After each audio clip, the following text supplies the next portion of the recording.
They're responsible for more than 500,000 journeys every single day. But the West Midlands bus network drives some around the bend.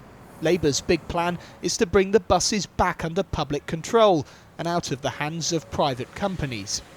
I met its candidate for West Midlands Mayor at a bus stop in West Bromwich.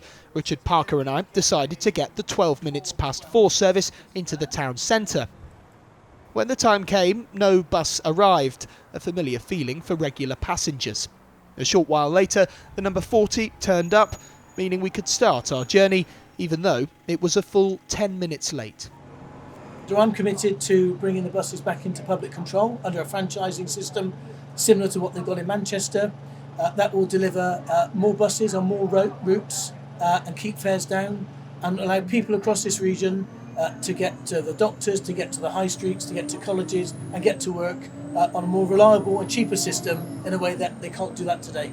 You reckon this is going to cost about £25 million to implement in start-up costs, buying buses and depots.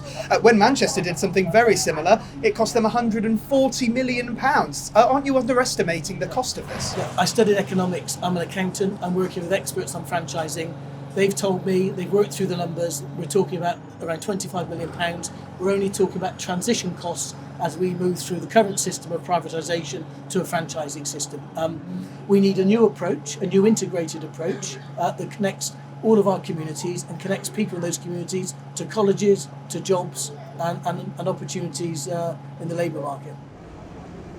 The idea of bringing buses back under public control isn't exactly new. As I mentioned to Richard Parker there, Manchester did something very similar towards the end of last year. So I want to find out how it's going for them. Do passengers really think the service has got any better?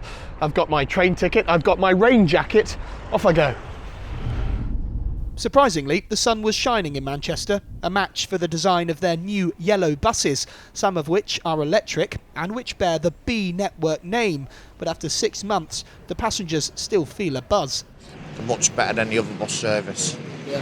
Better to be in Manchester's arms, better than the corporation's arms, innit? It was late this morning, which made me late to work, so I'm not really the spokesperson for it, to be honest. Good facilities and the bus comes earlier than before. I reckon that the schedules have got a lot better, just services in general are a lot better. It is an improvement, definitely. There's a lot more buses now, so a lot more regular, yeah. The system seems to get approval from passengers, but how do prices compare to back home?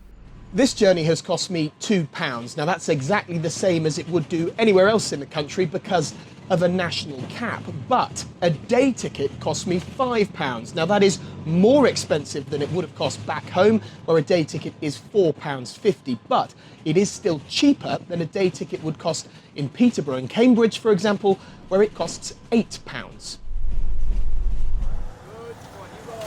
The Conservative candidate, incumbent Andy Street, says his support for public ownership depends on the conclusions of a report which he's ordered. He does, though, think the cost would be far greater than Labour estimates and says it would bring with it some risk to the taxpayer.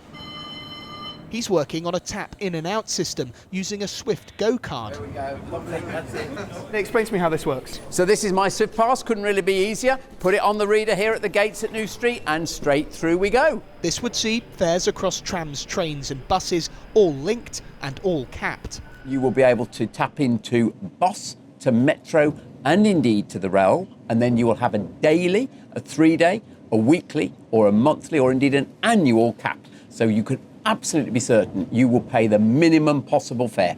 At your last election, you promised 3 new railway stations along the Camp Hill line. Yes. The next election, they have not been delivered. Why should people trust you to deliver on your promises? Because we are doing exactly what we said we would do. So if you look at the Camp Hill line, yes, they're a few months late. They'll be open by the end of this year. We've not had a railway line there for 80 years. So frankly, a little delay doesn't really make much difference to me. The critical point is I said we'd do it and we're doing.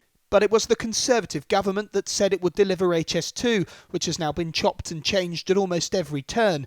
It won't now run to the East Midlands. It won't now run to Manchester. Did you stand up to them well enough? People will look at you and think you're a Conservative. It was a Conservative government that got rid of this. You have simply chosen party over principle. Not true. So I stood up as vociferously as anybody else. I didn't see any of our Labour MPs standing up to the government over it or indeed trying to persuade Keir Starmer to restore it. But what I've got done, after, yes, you are right, the disappointment in October when the Prime Minister made his decision, and I still believe it was the wrong decision.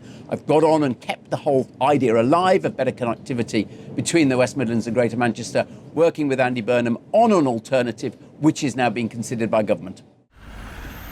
Motoring and the Midlands go hand in hand.